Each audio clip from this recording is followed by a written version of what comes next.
화이트보드 하면 조금 차이가 있는데요. 일단 수업하는 느낌을 줄 수도 있어서 거기에 대한 새로운 재미를 느낄 수도 있고, 저는 이제 하루에 암기 과목 하나랑 이제 이해와 풀이가 필요한 과목 하나를 이제 묶어서 하는 식으로 이제 진행을 하고 있습니다.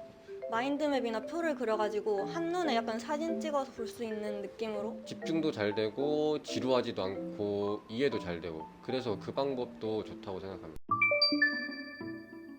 일단 저는 어떤 것이든 그렇게 오래 하지 못해요. 금방 질려하는 편인데 공부 방법도 마찬가지였어요. 예를 들어 저번에는 카페에서 공부하는 게 잘 됐다. 하지만 이번에 와서 카페를 또 갔는데 공부가 안 될 때가 참 많았거든요. 그래서 계속 장소를 변경해 주는 편이에요. 이번에는 스터디 카페에서 주로 공부를 했었고요. 예전에는 열람실에서도 해보고 집에서도 해보고 기숙사에서는 기숙사에서도 해보고 친구들이랑 같이도 해보고 이렇게 장소를 계속 바꿔주면서 하는 것도 되게 재미를 찾아가면서 공부를 할 수 있는 방법인 것 같고요. 그리고 또 하나는 공부 방법 자체에서도 변화를 줄 수 있다고 생각을 하는데, 학우분들이 노트 정리를 하고 문제 몇 개 풀고 시험장 가시잖아요. 조금 더 고학점을 받으시고 싶으신 분들은 백지 공부를 주로 하고 계시는 거 알아요. 백지 공부가 정말 좋은데 단점이 지루하다는 거거든요. 재미가 없고. 그래서 여기서 저는 변화를 줘서 강의실 보면 화이트보드가 있잖아요. 화이트보드에 백지 공부를 하듯이 적었어요. 다만 화이트보드 하면 조금 차이가 있는데요. 일단 수업하는 느낌을 줄 수도 있어서 거기에 대한 새로운 재미를 느낄 수도 있고, 또 하나의 차이점은 A4 용지랑 달리 A4 용지는 계속 새로운 장을 쓰면 되지만 화이트보드는 공간이 한정적이에요. 그래서 조금 더 명확하고 간결하고 구분이 잘 되어 있어야 돼요. 거기에서 집중하면서도 이렇게 정리를 할 수 있더라고요. 그래서 저는 거기에서 또 재미를 느껴가지고 화이트보드에도 공부를 해보고, 또 일단 이번에는 화이트보드로도 공부를 해봤지만 다른 방법을 계속 찾아보는 것도 하나의 방법인 것 같습니다. 본인만의 재미를 찾고 방법을 찾아가는 것이 제일 중요한 것 같아요. 저는 이제 하루에 암기 과목 하나랑 이제 이해와 풀이가 필요한 과목 하나를 이제 묶어서 하는 식으로 이제 진행을 하고 있습니다. 그렇게 하면은 이제 다른 과목과 단순 암기 과목들끼리 혼동되는 일도 이제 적어졌고요. 저는 이제 교양 과목들이 상대적으로 학점을 따기가 쉽다고 생각을 합니다. 왜냐면은 사람도 되게 많고, 그다음에 또 그만큼 조금만 더 열심히 해도 더 높은 성적을 받을 수 있었던 것 같아서 저는 교양을 좀 노려보는 것도 좋은 방법이 될 것 같습니다. 저는 여러 군데 묶여 있거나 약간 합쳐진 단어들 이런 거는 마인드맵이나 표를 그려가지고 한눈에 약간 사진 찍어서 볼 수 있는 느낌으로 한눈에 보면 좀 잘 외워지더라고요. 그래서 그렇게 많이 공부를 하는 편이고, 세부사항적으로 외울 게 많은 것들은 약간 저희 원속이 외우는 것처럼 수엘립에 이렇게 한 글자씩 따는 것처럼 외우다 보면은 좀 잘 외워지더라고요. 그래서 그렇게 공부합니다. 저 같은 경우는 확실히 매일매일 조금씩 꾸준하게 하는 게 제일 좋은 방법인 것 같아요. 그렇게 하면은 시험 기간에 닥쳤을 때도 공부 부담이 다른 학생들보다 훨씬 줄어들기 때문에 뭔가 심적으로 여유가 있고, 만약 어려운 과목인데 이해가 잘 안 된다고 할 때는 여러 학생들이랑 같이 모여서 약간 토론하는 방식으로 공부를 하면은 집중도 잘 되고 지루하지도 않고 이해도 잘 되고 그래서 그 방법도 좋다고 생각합니다. 저는 이제 집중력이 틀어질 때는 유튜브에서 동기부여 영상을 주로 찾아서 저 스스로에게 동기부여를 받는 편인데, 유튜브에 공부 동기부여 영상 아니면 공부 자극 영상 이런 거 보면은 메가스터디 강사분들이 이렇게 일침을 때려주시는데, 그런 거 보면 지금 조금 더 노력하면은 내 생활이 바뀔 텐다 이러면서 이런 마음을 가지고 다시 공부를 하게 됩니다. 전환길 쓴소리 막 이런 거. 네. 욕 한번 드려야 돼. 네, 욕 한번 들어야 돼서. 그렇죠. 그다음 저는 무조건 쉽니다. 그래서 아까 말했듯이 넷플릭스나 드라마 이런 거 한 편씩 보고 나면은 약간 마음의 가책을 느껴가지고 좀 더 열심히 할 수 있는 것 같습니다.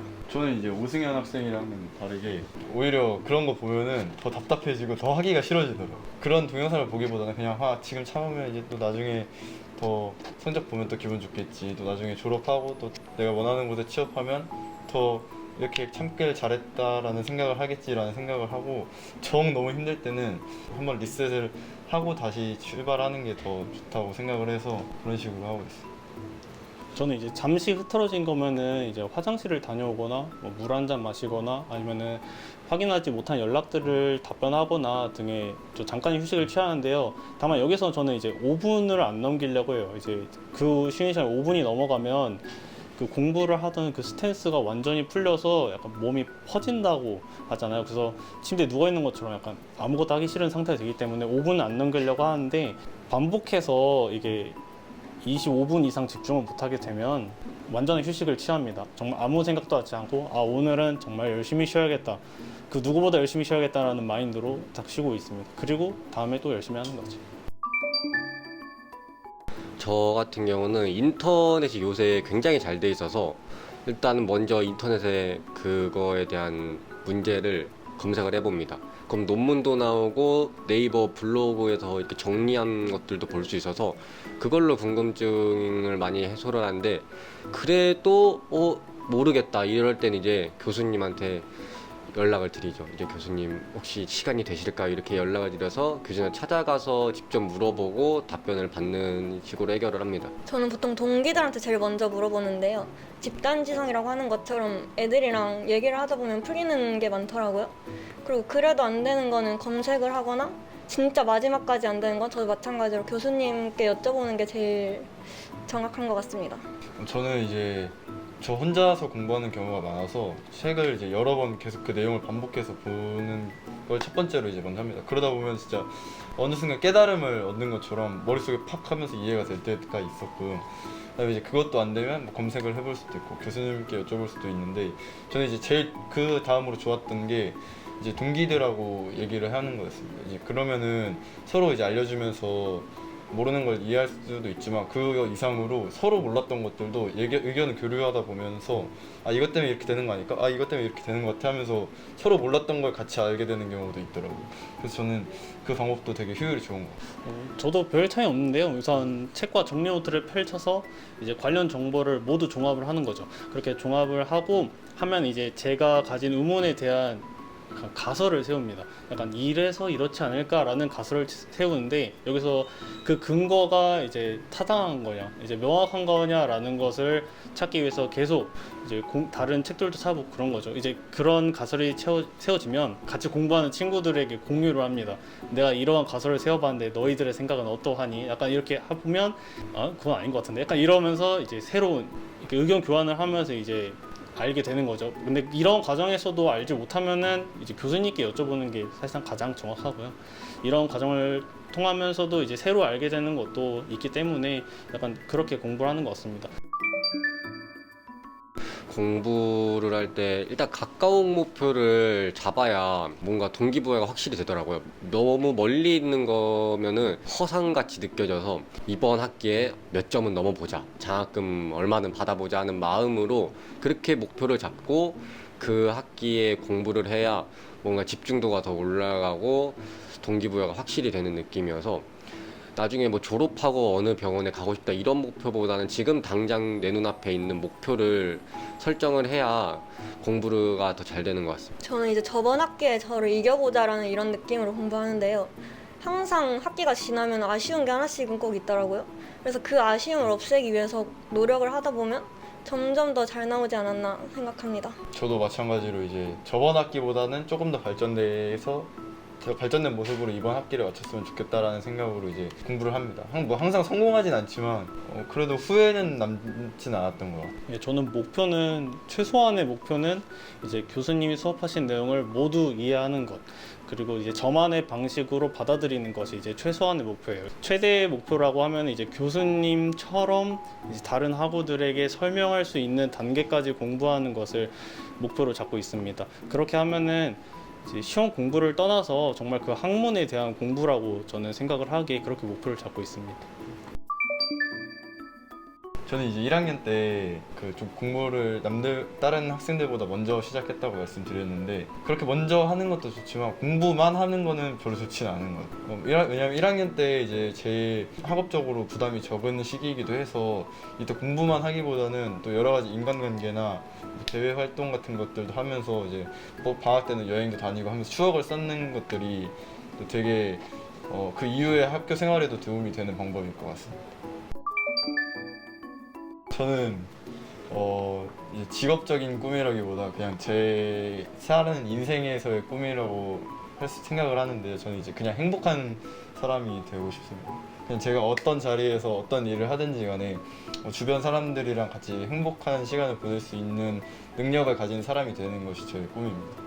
제 꿈은 이제 그 방사선사에 대한 안 좋은 인식을 바꾸고자 하는 게 저의 최종 목표라고 생각을 하고 있었어요. 그래서 보통 사람들한테 방사선사를 하려고 한다 이러면은 또 나중에 암 걸리는 거 아니냐, 방사선 피폭되는 거 아니냐 이런 말들이 많은데 그런 안 좋은 인식들 때문에 학과가 좀 더 발전하지 못하나 아니면은 방사선사가 더 널리 알려지지 못하나라는 생각이 있어서 책을 발간하거나 나중에 강연을 할 수 있는 기회, 이런 기회들이 있을 때 이런 안 좋은 부정적인 인식들을 바꿔보는 게 저의 꿈이자 목표입니다. 그럼 쓰다방에 들어야 돼요. 저는 주변 사람한테 당당히 소개시켜줄 수 있는 그런 사람? 얘는 아 좀 그래 약간 이런 말보다 이래서 좋아 약간 이런 식으로 소개될 수 있는 사람이 되고 싶습니다. 저는 이제 대학교를 다니면서 이제 성취감이라는 거를 배웠거든요. 그래서 제 꿈 중 하나가 한 분야에서 네로라는 사람 중에 한 명이 되고 싶습니다. 거기서 얻는 성취감이 얼마나 클지 궁금하기에 제 꿈은 저는 이제 방사선사가 될 거니까 이 분야에서 이름을 날리는 사람이 되고 싶다가 꿈입니다. 이상입니다. 자, 인터뷰 해주셔서 감사하고요. 진짜 좋은 얘기 많이 해주시고 긴장되고 처음이어가지고 힘들었을 텐데 너무 편안하게 이런 잘해준 것 같아요. 그래가지고 영상이 잘 나올 것 같아요. 고마워요. 그래서 이런 걸 경험을 해보고 나면은 나중에 또 면접할 때도 도움이 되고 또 이게 편하게 얘기할 수 있는 게 될 거예요. 그리고 결과는 유튜브에서 확인하도록. 촬영해주셔서 감사합니다. 감사합니다. 감사합니다. 감사합니다.